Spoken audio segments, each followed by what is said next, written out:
Good morning बच्चों। आज हम लोग हिंदी व्याकरण पार्ट 1 पेज नंबर 90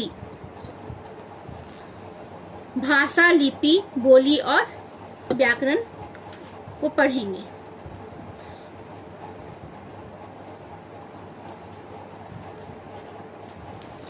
ये पाठ बच्चे हम लोग नीचे कक्षा से पढ़ते आ रहे हैं।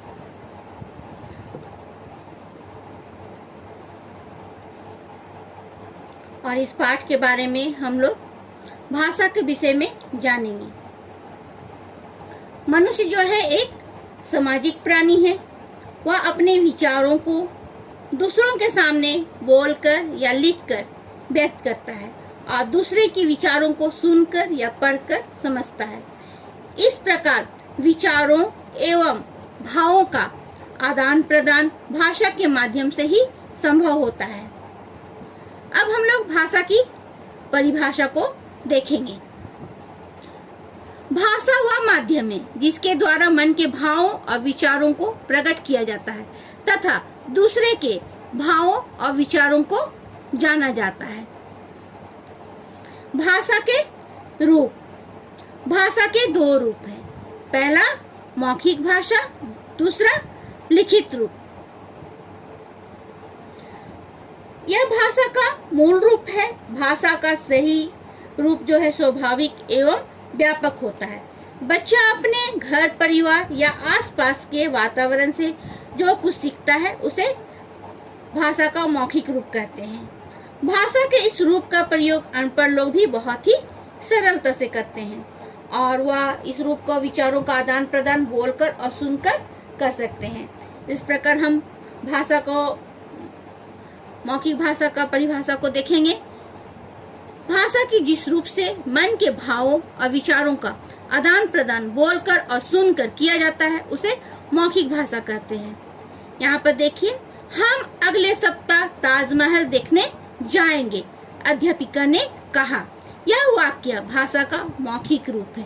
मौखिक भाषा स्थायी नहीं होता है। अब हम लोग लिखित भाषा देखेंगे।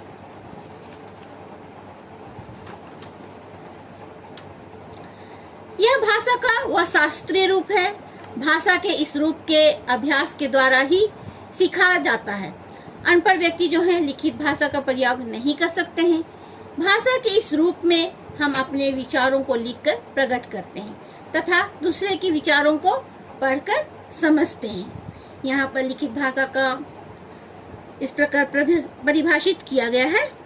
भाषा के जिस रूप से मन के भावों और विचारों का आदान प्रदान लिखकर तथा पढ़कर किया जाता है उसे लिखित भाषा कहते हैं।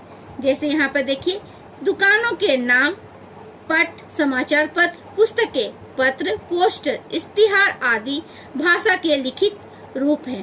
भाषा को लिखित रूप अस्थायी होता है। अब हम लोग हिंदी एवं अन्य भारतीय भाषाओं के बारे में जानेंगे।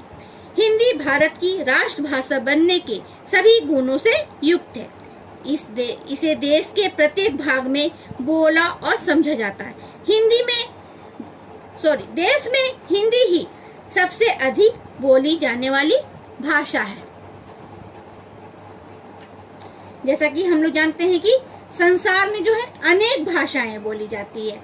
हिंदी, अंग्रेजी, संस्कृत, चीनी, फ्रेंच, जर्मनी, जापानी, उर्दू, अरबी, फारसी आदि। और हमारे भारत देश में अनेक भाषाएं बोली जाती है। हिंदी, पंजाबी, गुजराती, मराठी, तेलुगु, तमिल, कन्नड़ इत्यादि।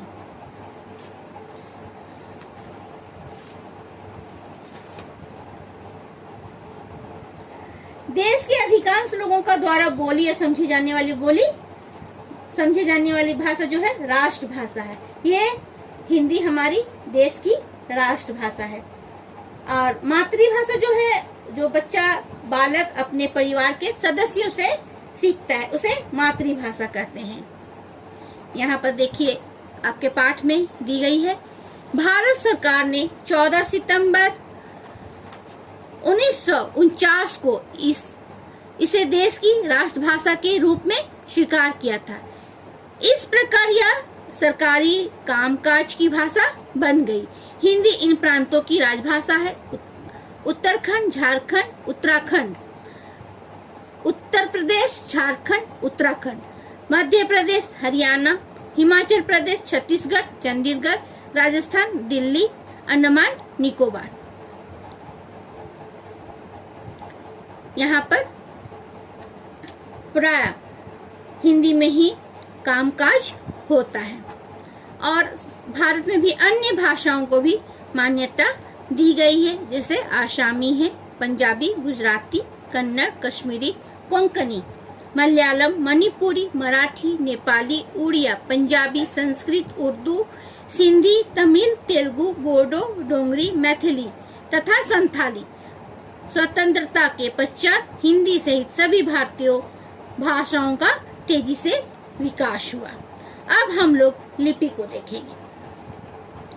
लिपि जो है, प्रत्येक भाषा को लिखने का ढंग अलग अलग होता है। प्रत्येक भाषा के कुछ निश्चित ध्वनि चिन्ह होते हैं। इन्हीं ध्वनि चिन्हों को भाषा की लिपि कहते हैं। अर्थात हम लिपि को लिखने के मतलब लिपि को निम्नलिखित रूप से भी परिभाषित कर सकते हैं। यहाँ पर हम लोग देखेंगे कि भाषा जो है प्रारंभिक रूप मौखिक था और यह केवल बोली जाती थी। धीरे धीरे इसकी आवश्यकता बढ़ने लगी और यह लिखित रूप हो गया। इसकी ध्वनि के लिए कुछ चिन्ह बने।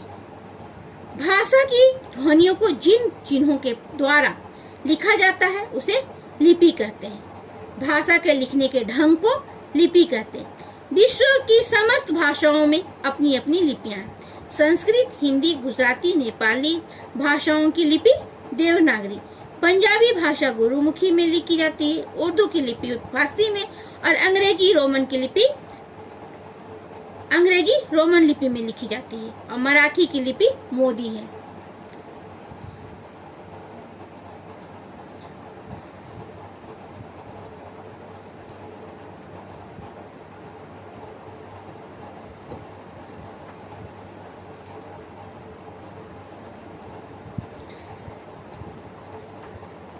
यहाँ पर बच्चों देखो, पेज नंबर 91 में बोली और व्याकरण के विषय में समझाया गया है। जैसा कि हम आप लोगों को पहले भी बतलाए, बोली जो है भाषा का क्षेत्रीय रूप है या किसी भी क्षेत्र विशेष रूप में बोली जाने वाली भाषाओं को बोली कहते हैं, जैसे भोजपुरी, बुंदेली, कन्नौजी इत्यादि। अब हम लोग व्याकरण को देखेंगे। भाषा के नियमों का ज्ञान हमें व्याकरण के माध्यम से होता है। व्याकरण के द्वारा हम भाषा को शुद्ध रूप से लिखना, पढ़ना, बोलना आदि सीखते हैं।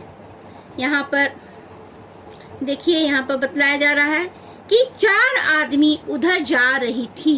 यह वाक्य जो है शुद्ध है या अशुद्ध है, इसका पता व्याकरण से ही चलता है। यह वाक्य अशुद्ध है, इसका शुद्ध रूप इस प्रकार है, 4 आदमी उधर जा रहे थे। तो वह शास्त्र जिससे भाषा के शुद्ध रूप और उसके प्रयोग का ज्ञान होता है उसे व्याकरण कहते हैं। तो बच्चों, यहाँ पर हम लोगों का आज का पाठ जो है समाप्त होता है। ये पाठ जो है पार्ट 1 अभ्यास कार्य जो है आप लोग अपने पुस्तक के माध्यम से पढ़कर स्वयं कीजिए। नहीं जानने से मैं बतला दूंगी। सारा पाठ अभ्यास प्रश्न जो है हिंदी व्याकरण कॉपी में ही साफ अक्षरों में लिखेंगे।